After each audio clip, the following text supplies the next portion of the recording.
luoghi suggestivi scelti dal Comune per ambientare gli spettacoli di Trieste Estate è indubbiamente il Castello di San Giusto. Noi oggi siamo in compagnia della dottoressa Anna Krekic, che è la conservatrice del Castello di San Giusto e anche fra l'altro della risiera di San Sabba. Siamo oltretutto in una delle zone, forse in una delle parti forse più belle e per certi aspetti poco note di San Giusto.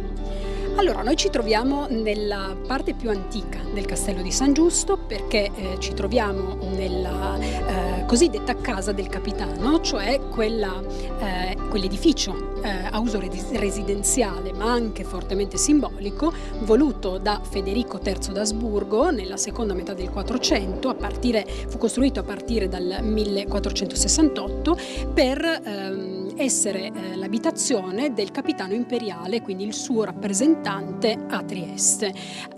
Quindi il vero e proprio nucleo originario del futuro Castello di San Giusto, fortezza che fu poi costruita attorno alla casa del capitano a partire dall'inizio del Cinquecento e quindi nacquero i vari bastioni che oggi possiamo ammirare, primo fra tutti il bastione rotondo che possiamo vedere proprio dal punto in cui ci troviamo in questo momento.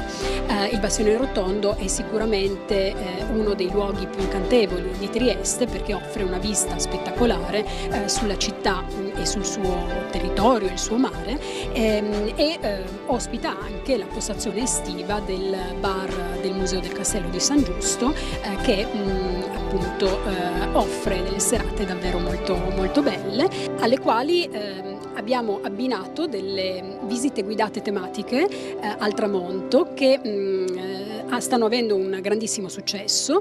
Le visite si chiamano L'ora di storia e accompagnano i visitatori del castello attraverso i bastioni e le mura alla scoperta della storia di questo luogo e della città. È un luogo che, voglio dire, dal 1936, se non mi sbaglio, poi spiegheremo anche il perché di questa data, è utilizzato appunto per spettacoli eccetera. Ci sono ancora i testimoni che raccontano delle epopee, delle opere e delle operette al Castello di San Giusto, quindi scegliendolo per Trieste Estate il Comune non fa altro che far proseguire quella che è, insomma, per certi aspetti una tradizione.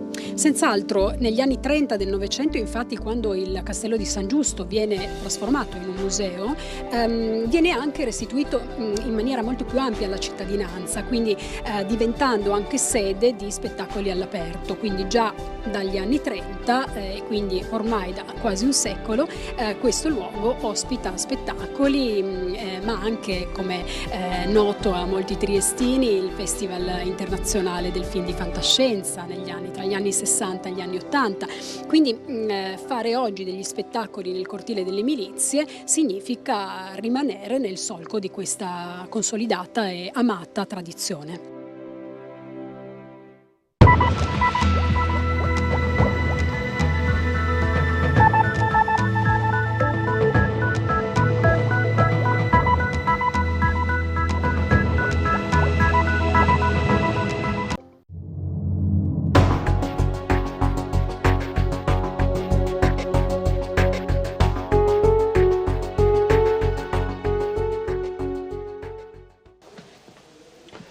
Giovani, merito, ricerca, sfida sono i pilastri del magistero del professor Attilio Maseri, cardiologo e filantropo, il quale lasciò un fondo a disposizione della ricerca cardiovascolare. Nel corso delle prime 3 annualità sono stati investiti 750.000 euro. Il professor Gianfranco Sinagra coordina le attività di ricerca gestite dal fondo. Federica Berni, Matteo Dalferro e Riccardo Di Lenardo si occupano della governance tecnico-finanziaria. Il fondo al momento è impegnato come segue. 3 dottorati di ricerca presso l'Università degli Studi di Trieste, un progetto di dottorato PhD in Inghilterra, un assegno di ricerca presso l'Università di Trieste, i cosiddetti assegni RTDA, e una serie di supporti ad attività partecipative, a master, corsi altamente professionalizzanti di livello internazionale per giovani meritevoli e giudicati tali su parametri oggettivi legati al loro impegno, alle loro proposte formative, al loro curriculum, e il supporto materiale alla ricerca, che ovviamente ha bisogno di fondi perché richiede un'organizzazione, un'assistenza, un'amministrazione, materiali, risorse tecnologiche. Della cifra impiegata, 290 milioni sono andati ad un progetto di collaborazione con la St. George University di Londra, diretto dal dottor Gherardo Finocchiaro, che indaga le cause genetiche e strutturali della morte cardiaca giovanile. L'Inghilterra ha una lunga tradizione di autopsia su casi di morte improvvisa giovanile.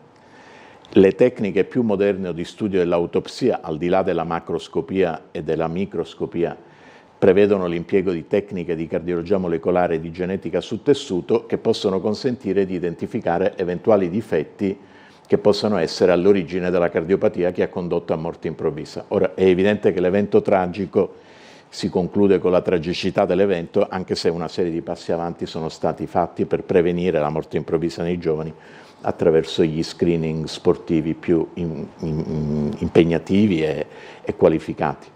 E tuttavia, una volta che l'evento c'è stato, la caratterizzazione può spostare il focus sulla famiglia, dove potrebbero esserci soggetti viventi, portatori del difetto, che però sono ignari dell'essere portatori. Con 86.000 euro il Fondo Maseri interviene a supporto di un progetto coordinato dal dottor Giovanni Peretto, in collaborazione con il San Raffaele di Milano. E riguarda invece la caratterizzazione del rischio aritmico nelle cosiddette cardiomiopatie infiammatorie, e in questo progetto, ancora una volta attraverso la caratterizzazione molecolare, genetica, i modelli sperimentali, si cercheranno di acquisire informazioni che possono essere spendibili e, come si diceva poco fa, trasferibili in termini di conoscenza nell'esercizio clinico della quotidianità.